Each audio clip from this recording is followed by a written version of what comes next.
Welcome to EduTech's webinar series, where we strive to empower educators with innovative technology ideas.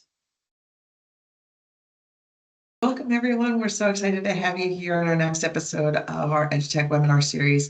I'm excited to introduce our guest today, our guest speaker, Scott Bricker. If you attended Ignite ND, you did get to see him, you got to meet him, and I'm sure you were inspired by the things that he had to share with us. So, Scott, thank you for being with us and welcome. Yeah, thanks so much, Charity. I appreciate it. Had an absolute blast this past summer in North Dakota. Learned a lot. I think I took away more from that experience learning from the attendees than maybe I shared with everybody, but nevertheless, had a great time learning with and from everybody out there in North Dakota. I'm super excited to share some more as we kick off the 25-26 school year today. So as we kick off this school year, we thought it'd be super fun to offer you kind of 10 tips for looking at learning and teaching in a little bit different way. And what I'd like you to think about as we start today is this quote. What is it in your world, your life, your day-to-day that really brings out awe and curiosity and wonder in you? It could be a place, it could be a trip, it could be a hobby, it could be a person, really could be anything. There's no limits here, no rules, but keep this thought in the back of your head. This idea of wonder and curiosity will play out several times over the next half hour as we kind of chat about these sessions and the brain and whatnot. But I just want you to really think about that and connect with that as it relates to your day-to-day life. And a theme that will play out often as well is this focus on the brain, hence the title, right? But really, it's become a focus for me, and I'll dig in more to that in a minute. But I hope we can all kind of come to this wiping out this left-hand side. Let's get rid of this fixed mindset. And in educators, we've thought for so long that we have to have all the answers, that we need to know it all and know exactly what to do. It's kind of why I think teachers fall into these patterns of doing the same thing over and over and over again because we know what works and we just want to stick there. But I hope you guys will also come to this with a bit of a growth mindset and wanting to learn more and maybe explore some new and different ways of looking at learning and teaching.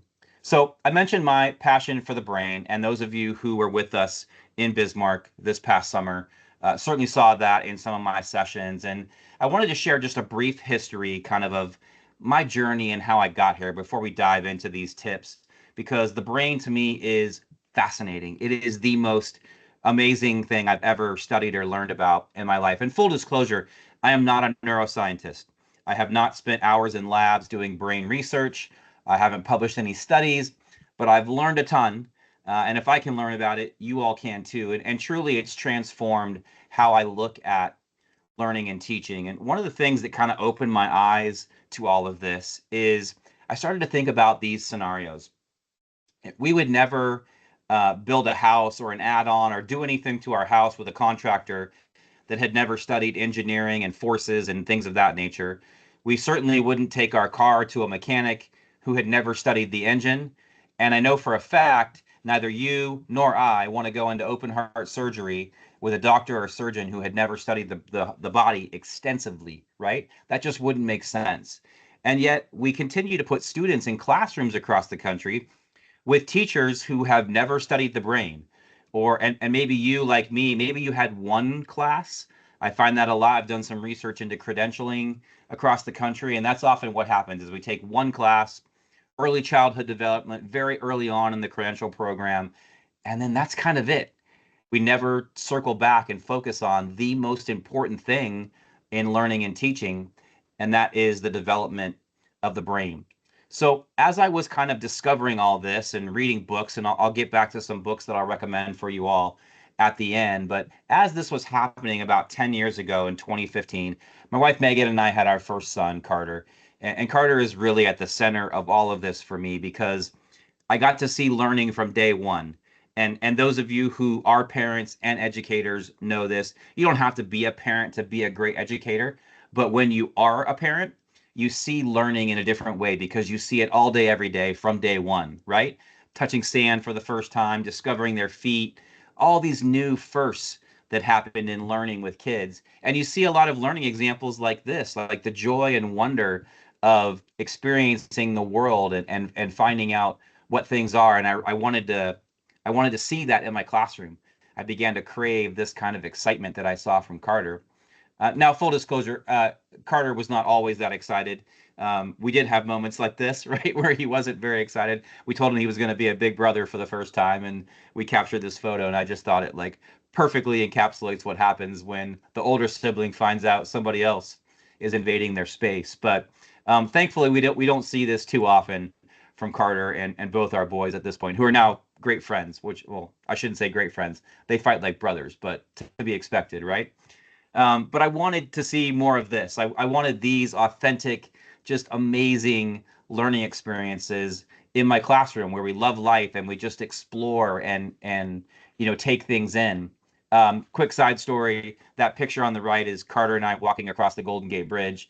I lived in San Francisco for 6 years, many years ago. Never walked across the Golden Gate Bridge once, but Carter and I were there for a weekend trip, and he wanted to do it, and it was the best experience I've ever had. Just to walk across that bridge and watch him experience it was really, really cool. So, partner to this in 2015, I came across this data. And again, some of you may have seen this before, a Gallup poll that just really captured how I was feeling as a teacher. My students, they weren't into it. And I was teaching senior calculus at the time, non-AP calculus, which I know some of you are rolling your eyes saying, okay, I'd be bored too. But I try and keep things interesting, and I bring in real world examples, and I couldn't get my students to get excited about it. And I started to realize this is what they're experiencing, this downward trend of frustration in education from the same data, the same study of almost 1 million students in the country.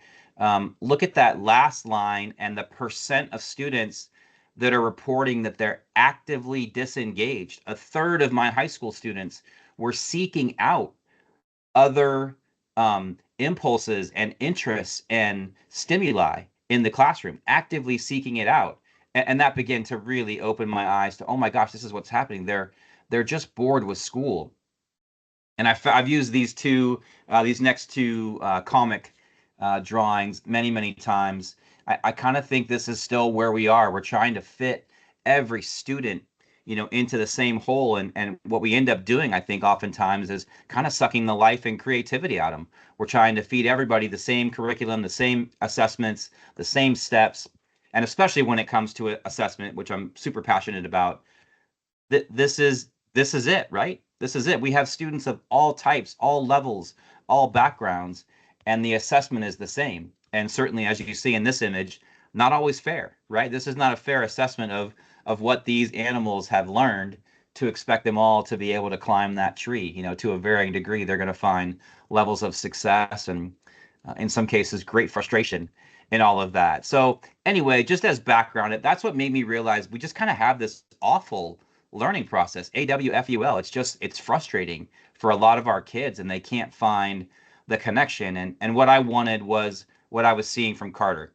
I wanted to get rid of the awful, frustrating part, and I really wanted that awe and wonder and curiosity to come about. And that's where my company, Awful Learning, came from, and really wanting to inspire teachers and students and parents as well to see the awe and curiosity and wonder in it all, so that both at home and at school, we can have learning experiences that look like this, right? Kids that love learning, they're not going to love everything all the time. I'm not trying to live in that utopia for sure, but understanding the brain more can really help us create these learning experiences that look at teaching and learning in a different way. So that's a bit of my background for those who haven't seen it. And I think a perfect lead in to today's session that we want to talk about, which is tips on creating authentic learning experiences that stimulate the brain, right? And really look at beginning this school year. And by the way, these are things you can do throughout the school year, but looking at addressing learning and teaching in a different way, informed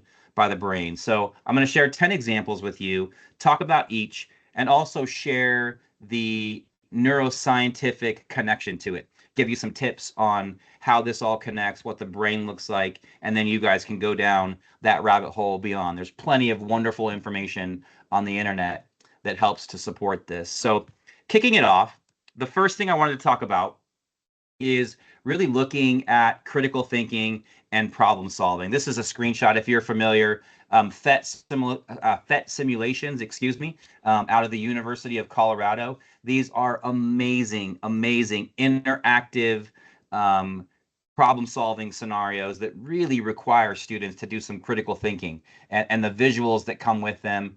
This is just one example of a way that we can encourage critical thinking and problem solving.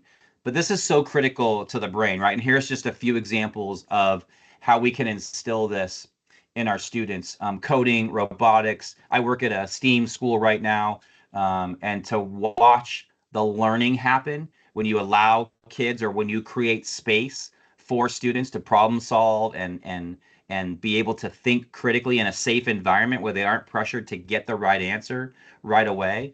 Um, it's amazing what happens. So whatever we can do, whether it's an online tool or an activity or a conversation, to open up pathways for critical thinking and problem solving in our students, it's very, very critical. From the brain standpoint with this, what this does is a number of things, but I want to point out just one or two of them here. Strengthening working memory. That working memory is so critical, and I'll mention it a couple more times too. The role of the hippocampus and that transfer of information between short term and long term. That's what critical thinking does. It gets us to kind of grind over the information and not just focus all the time on rote memorization or getting to the end. So many of our students just want to get to the end, get the answer, and move on. But we know that grind, that working memory of passing things back and forth is very, very critical. So focusing on critical thinking and problem solving to really get the brain to work hard is a positive thing. It's hard work, right? I'm starting with one of the most difficult ones because if you're going to get students to really do this effectively, it's going to take time and they're going to get frustrated because it's difficult. But that's a good thing, right? If you and I are going to the gym to work on our physique, which by the way, at the end of the summer, I could clearly use some help with that. But it's hard work, right? You don't walk into a gym and suddenly get it and drop 15 pounds the next day. You got to work at it. And the brain is exactly the same way. So that's number one, kicking it off, looking at ways to do more critical thinking and problem solving in our classrooms. The second thing is really looking at one of my favorite concepts, which is metacognition. That may be a term that not all of you have heard, but it's the idea of thinking about thinking. So I love this image, created it with AI, as I do with a lot of my images now because it's just fun.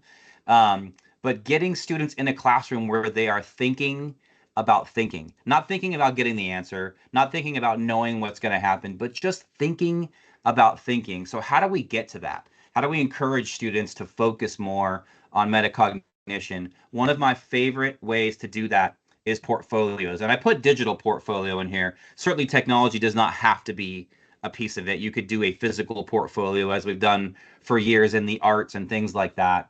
But I love the idea of portfolios because it looks at learning over a period of time, whether it's a class period, maybe you have a portfolio for your entire 4 years of high school, but it really does create that space for students and teachers or advisors too to think about thinking, to look at learning as a journey, as a process, as a series of milestones that are all interconnected, rather than looking at as I got that assignment done, I got my grade, and I'm moving on, right? Really, really critical. I'll mention too quickly that bottom one, data, data, data. I don't think we use data enough and effective data enough in education. We talk about grades and test scores a lot, but there's a lot more data we can use to help inform how we teach and how our students learn that I think could be very critical to help us to think about thinking as well. So from a brain standpoint, what does this do? Well, I think one of the biggest things is that it builds self-awareness. Just it changes the conversation around what students focus on. And I'll share a quick story. That same high school calculus class I was telling you about, I switched to portfolios at the end of the year. We ditched the final exam. Again, it was non-AP, so we didn't worry about the AP exam. And so each student produced about a 12 to 15-minute video on their journey in the class. And I got to tell you guys, it was a pain to grade and give feedback on because I had two sections. So I had to watch like 50 or 60 of them. but I learned so much more about my students' process from watching those portfolio videos than I ever would have from a 75 question multiple choice test, in a traditional setting. So it was well worth the effort to both build and review that at the end, and just really change my perspective on what's possible with learning. So the brain connection that can come from thinking about thinking is wonderful. It shifts the focus of our students to a much more positive place.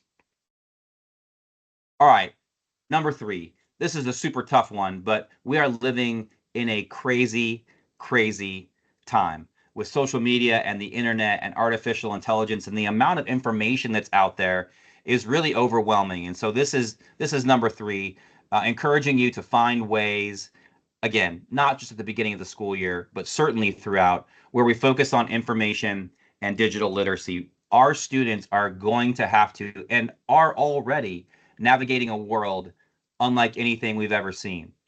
We oftentimes don't know what is real and what's not, right? Because of this ability of artificial intelligence to create information that oftentimes, if we see it on our phone or on the internet, well, it must be true, right? It must be true if I'm seeing it.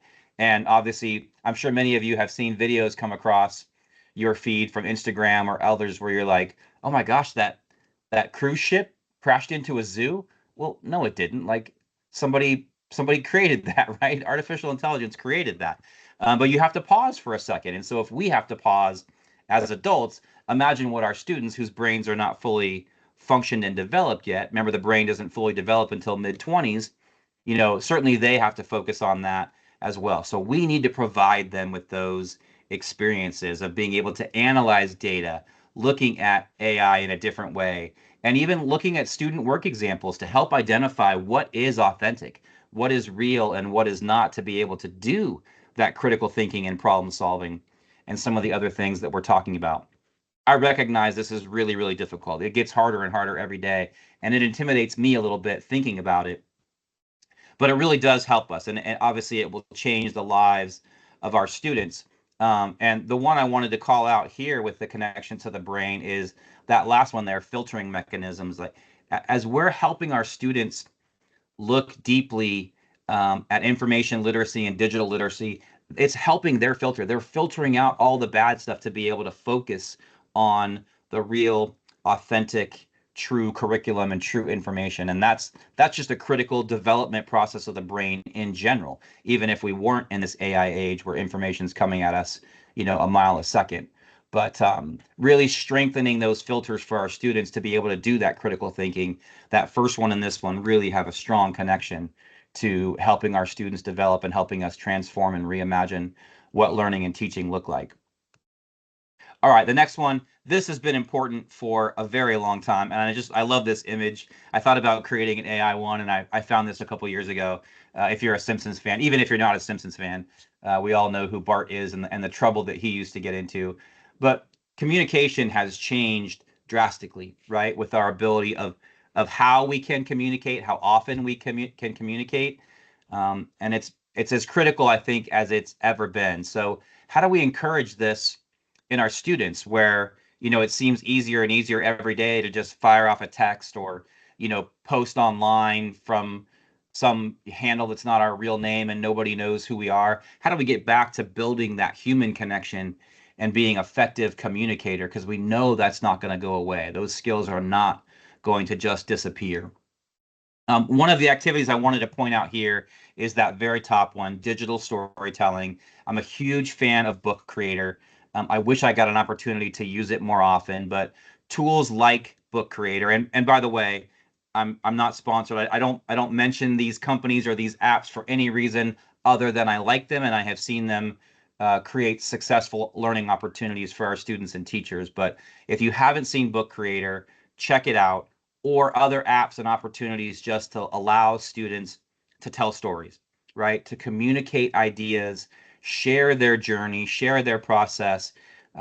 It's powerful. It's really powerful when you can put learning to words and stories, and really create that connection. And again, help students see that long-term picture of what learning can be and look like, right? And certainly at the bottom, face-to-face conversations, so critical, right? Being helping students navigate that social and oftentimes social emotional that we'll talk about in a little bit, that piece of growing up and developing relationships. So, what does this do to the brain, or what does the brain do to help us inform this communication?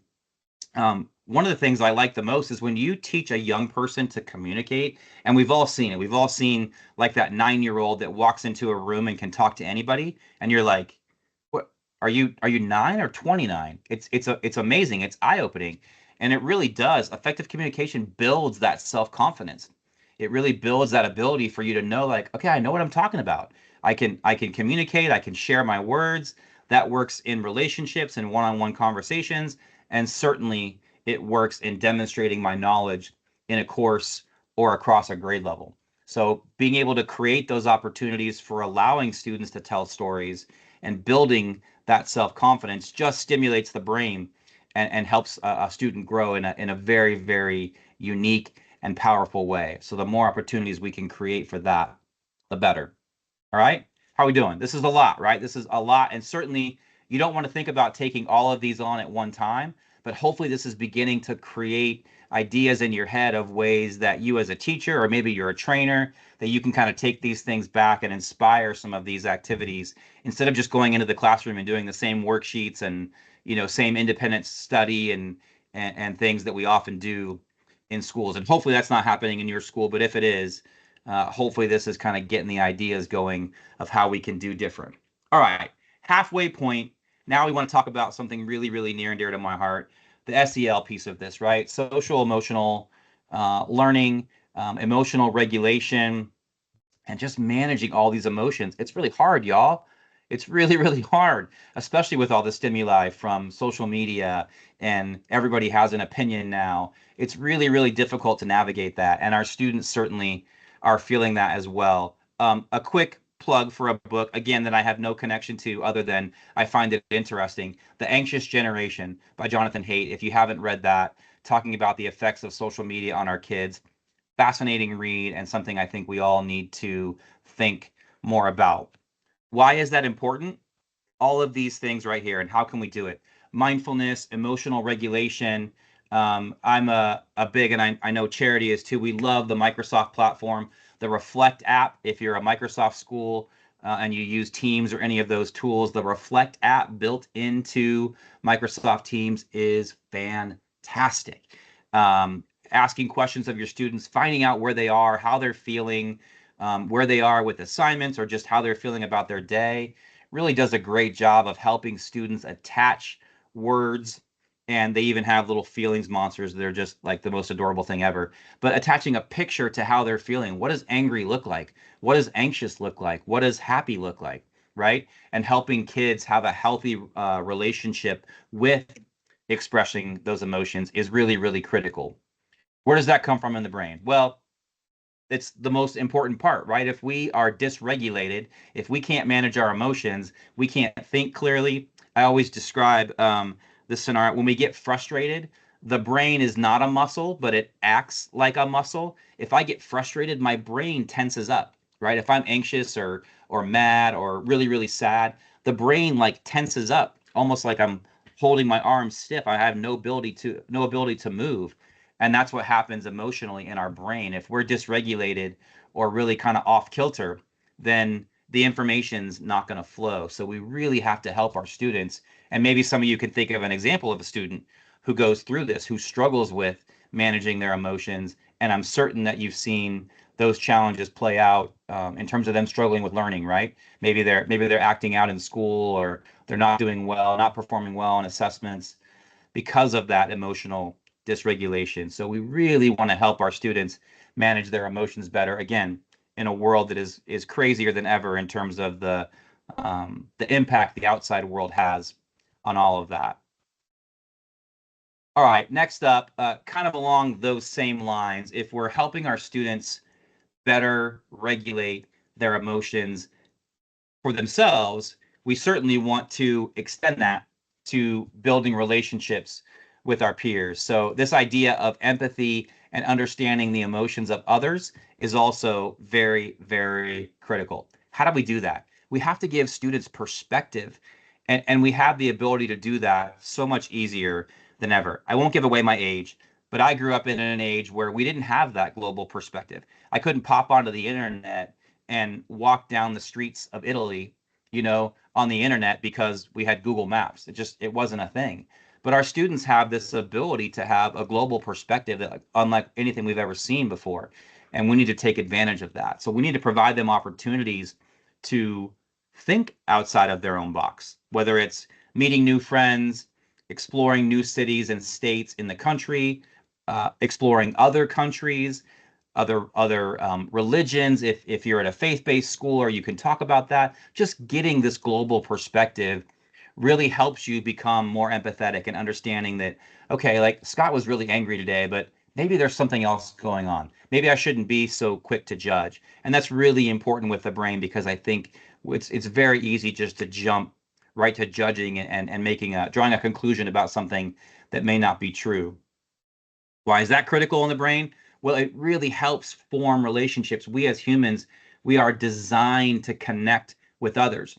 Even if you're an introvert, which I am sometimes introverted myself, and I get that, but we still crave human connection to varying degrees, right? Some of us need physical touch, some of us need acts of service if you're in the five love languages world. But we all require and need some sort of human connection, and we have to help our students develop that.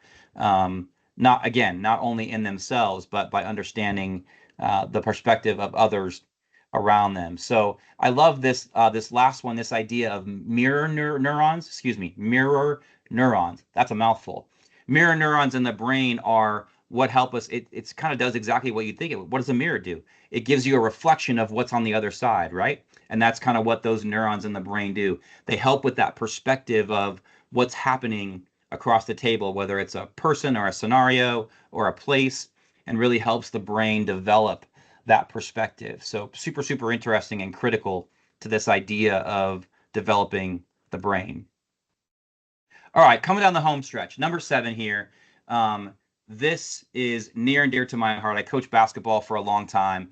Getting people to collaborate and work as a team is critical. It's so essential, right? Whether it's at a school and grade level teachers, at a company, in an actual athletic setting, collaboration and teamwork is maybe as important as it's ever been. So, how do we create that? I know Charity loves that first one. I do too. I'm a huge Minecraft fan. The opportunities, and again, just one example, right? There are others, but the creating the opportunity for students to learn together in a gamified environment, right, is just the power of it is amazing. And I still remember, full disclosure, when esports began to really take off, I was skeptical for a while. I'm like, because I'm of the video game generation in the 80s with Atari and Nintendo, and I'm like, video games in the classroom. It took me a bit to kind of see the perspective of it, and then man, oh man, when you start seeing it and see kids working together and how they explore learning and experience learning together, those learning opportunities are so, so powerful. And providing them the opportunities to work in groups, and not the group projects like you and I did back in the day, where I did it all and then, so and so didn't pull their weight in the project but got the same grade that we did. I'm not talking about that. I'm talking about true collaboration, right? Students learning from and with each other throughout the process. This is essential to creating those networks in your brain and understanding the social components of learning, right? Learning is not just about memorizing facts and processes and things like that. It is a comprehensive network of connections that we want to create here, right? And I love that last one. You probably heard the term oxytocin, like all the different chemicals that are in your brain. This is one that, like, it sparks that trust and bonding, right? When you're working together, and again, if you're an athlete or a musician and you've played in a band, when things are clicking, you're like, oh, this feels good. This is truly special. And we want to create more and more in that for our students as well with their learning experiences. I love this image. Some of you are watching this webinar and you may have thought over time, you know what I'm great at? I'm great at multitasking. I can do a lot of things at one time. And this is one of the great myths in learning. Multitasking, not really a thing. I know we think we can all do it, But what's really happening is we're turning a bunch of switches on and off because our brain can really only focus on one thing at a time. So this again, I feel like I keep saying this, but this is a very difficult thing in today's time to help our students understand how to do better goal setting and time management. How do we get away from trying to do 17 things at one time to really being able to focus on smaller tasks, little projects, and organize all the different thoughts that are going on in students' heads. So, a couple of the things that I like doing to encourage this type of growth and focus on learning is really looking at kind of piggybacking off the digital portfolio piece and looking at project management, looking at learning over time.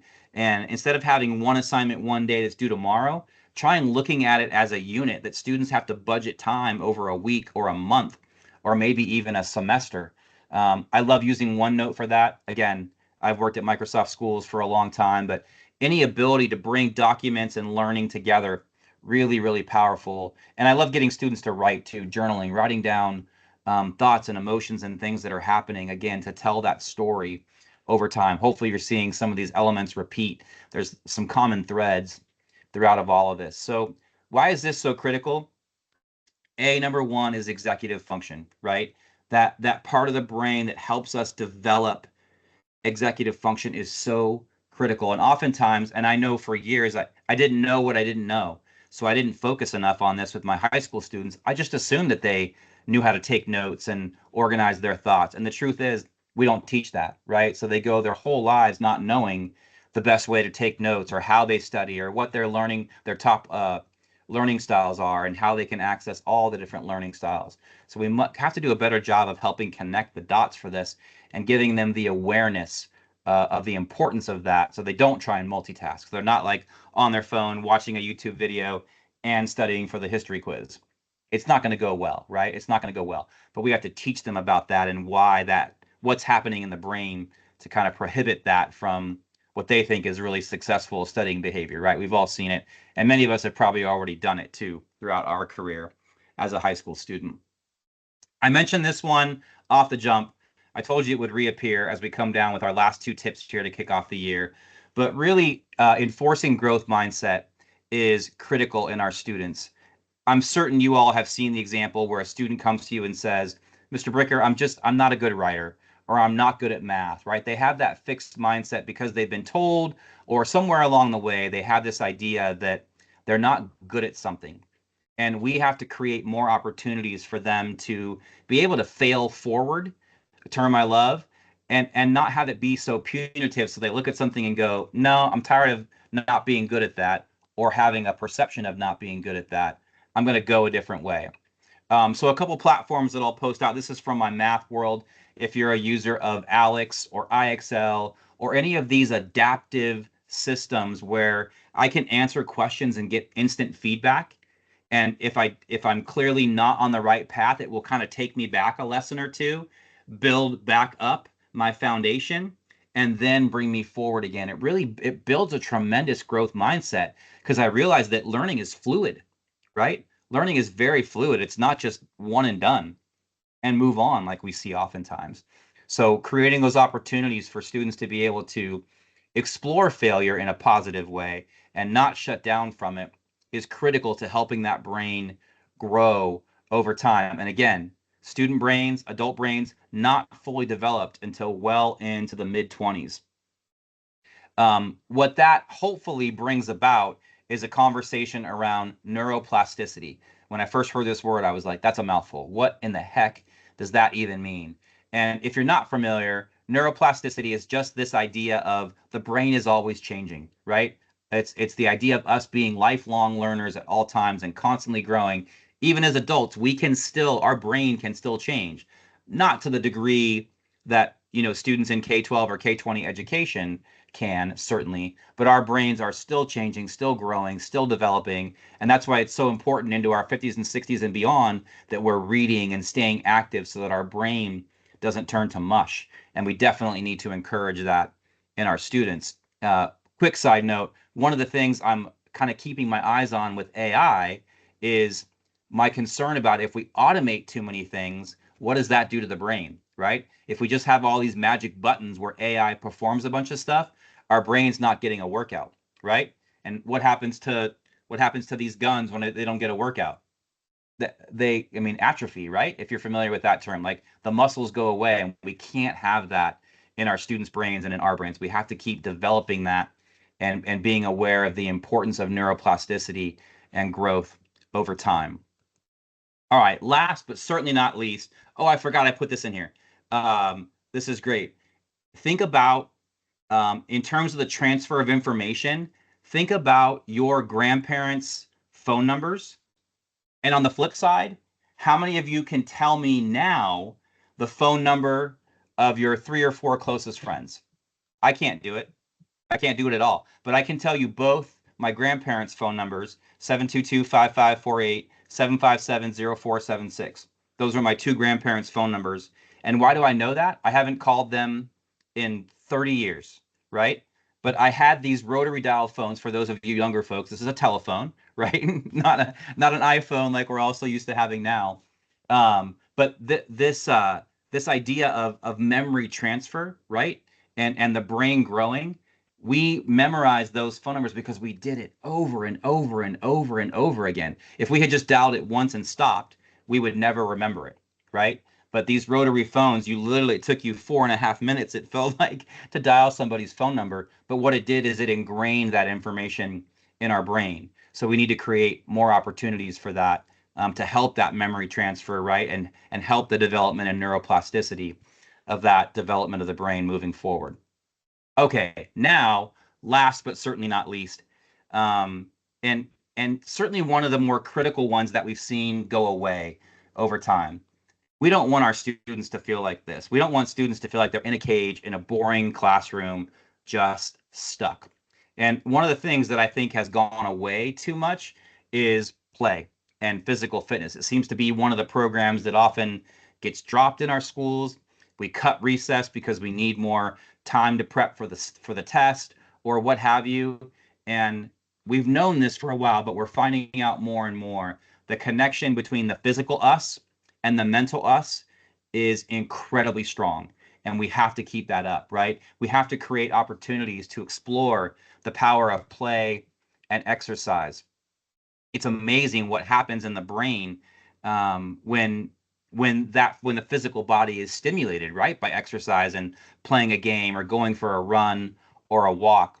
And there's some interesting studies, if you search them, of they do brain scans of a brain from someone just sitting in a chair, and the brain is working, but nothing really significant is happening. And then scanning somebody's brain who just went on a 20-minute run, and the brain is like on fire. There's yellow and orange and red all throughout the brain, indicating that stuff is happening, right? So that physical exercise is also triggering great things in the brain. And I love that middle one. Like, many of us, hangry. I get hangry every now and then, right? And that's a real thing, right? If we don't have food, if we don't sleep properly, that really affects who we are and how we behave. And again, if that's happening for us as adults, imagine what our 6 and 9 and 13-year-olds are going through, experiencing that same thing. So that is a lot of information in 30 minutes, but I hope those 10 ideas and the connection to the brain, again, give you a different perspective and maybe get you to think about some different ways and activities that we can look at learning and teaching better, in a different way, more effectively, whatever the case may be. I hope it sparks some great conversations for you. And real quick, I'll just share a couple resources here. 2 books that started me off in a great way. Again, I don't get royalties for any of this, but Brain Rules on the left is kind of like neuroscience for dummies.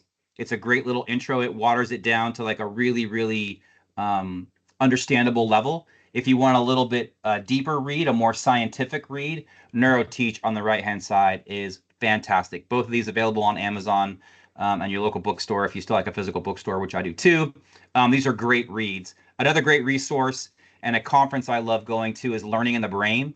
They host online webinars and brain research conferences around the country. Fascinating, fascinating events if you want to go down this rabbit hole with me of understanding the brain better. It's a really, really cool organization, just sharing research and the latest studies around the brain, all related to education and how it affects teaching and learning. So I hope those are helpful. And what I really hope more than anything is that everything you've learned about today in this webinar and will think about beyond this helps you bring that awe and wonder and curiosity back into the classroom, because learning is really cool. Learning really is awful. It's amazing. It's full of all these incredible experiences, and we want that in our students. We want our students to have more experiences like this, right? With Carter loving the world than sitting in a cage or feeling like they're sitting in a cage in class, bored to tears. So again, Charity, thanks so much for having me. Thanks to everybody who's watched this webinar. And if I can be of any help down the road, you want to talk about this, you want to bring me into work with your school, please stay in touch. Shoot me an email. I'd be happy to help in any way that I can. Thank you, Scott. Like you said, there's a lot of information there, but as I was sitting here listening, you and I kind of think along the same neural pathways, I believe. When I'm working with educators and adult learners, right? One of the Yeah, things that I always ask them is to reflect back on their childhood and how did they play? absolutely. Yeah. And then what did they learn while they were playing? A lot of times they came back with problem solving, Mhm. teamwork, communication, all of those things that we're trying to help our students learn, right? Yeah. Sounds familiar. So Yeah. exactly. So when you bring in all of these ideas and the neuroscience behind it, I mean, it's legit, right? But Yeah.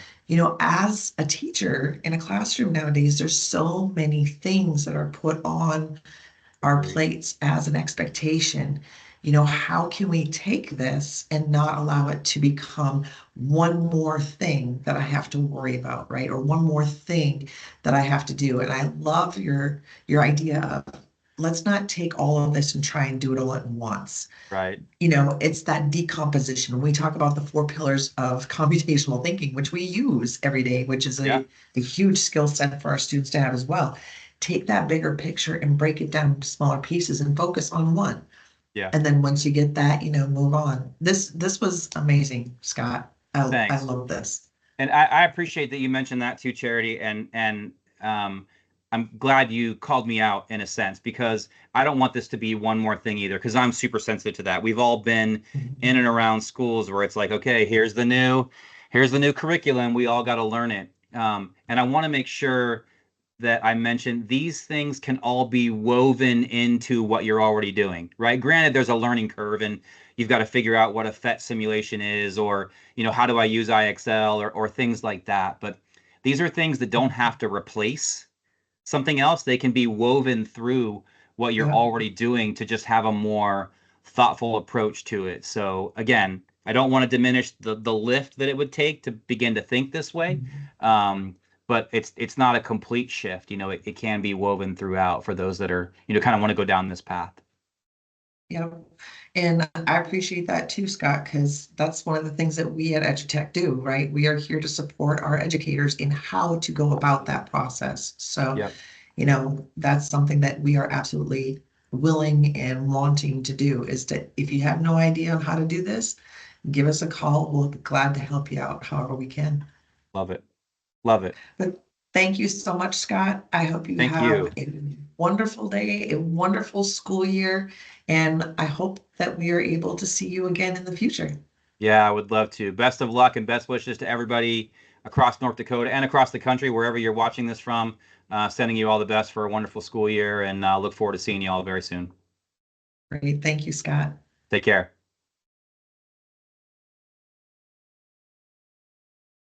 Hi, my name is Steve DeZiel, and I've been a member of the EdgeTech ITS team, Information Technology Specialist team, for the last 10 years here in North Dakota.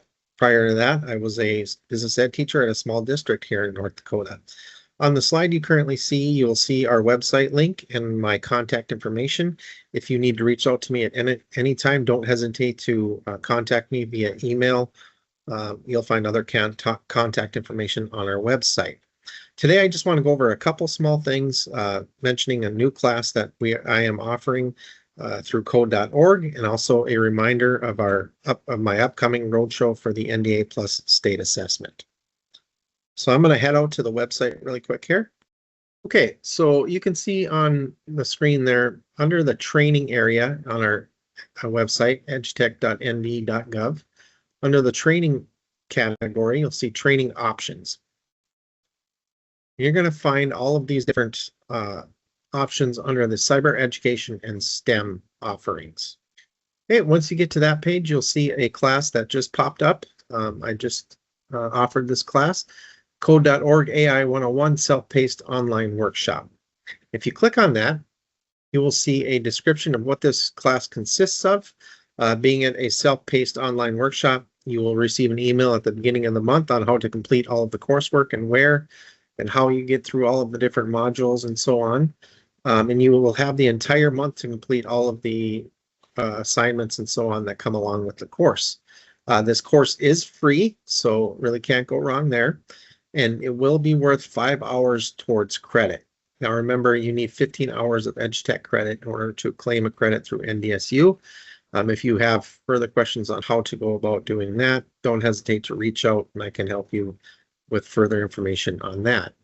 But you can see here that there'll be all kinds of different modules, going through the benefits and the risks of AI in an educational setting, how to bring those into the classroom safely, define artificial intelligence, exactly what it is, and explain the fundamental concepts. Instead of me just reading this off, I'm actually going to show you the course, what it looks like on the Code.org platform. So you can see here that this is the AI 101 Professional Learning for Educators, in which it has all these different modules. Introduction to AI for Educators is the kind of the first one there. And you can see the opening, there's what we call levels, and you'll complete each level. For example, under the impact of AI, I'm just going to go to number 8 here. You can see that you'll go into creating art with AI, learn something new, and then differentiate a reading. So you're going to go to these different AI tools and practice with them and go through the different modules. You can see also that this particular course has 5 different modules. And again, it's focusing on the ethics and how to bring it into the classroom safely and how you as the teacher can utilize it to be to increase productivity and also make things easier for you. The other thing I'd like to mention is also on our website under the training area, under training options, where I went before to get to the cyber education and STEM. There's a category called special topics. Now this is from last year, so this is an old link, but once I get the new classes scheduled, you will see the new link here in which you'll be able to register. It'll probably be early December when I get these classes scheduled. But again, as we know, time flies, and before you know it will be spring assessment time here in North Dakota. Every February, I bring the road show to at least 8 locations throughout the state, and I also offer webinars along with that. Just something to be aware of if there's any updates to the state testing, if there's any new tools that the students will be allowed to use on the test, if there's new processes, anything, any updates from last year will be included in this workshop. And I will be getting those scheduled, like I said, early December. So again, those are just the 2 kind of main things I wanted to talk about today. And I thank you for joining me. And again, don't hesitate to reach out if you have any questions at all. Thank you.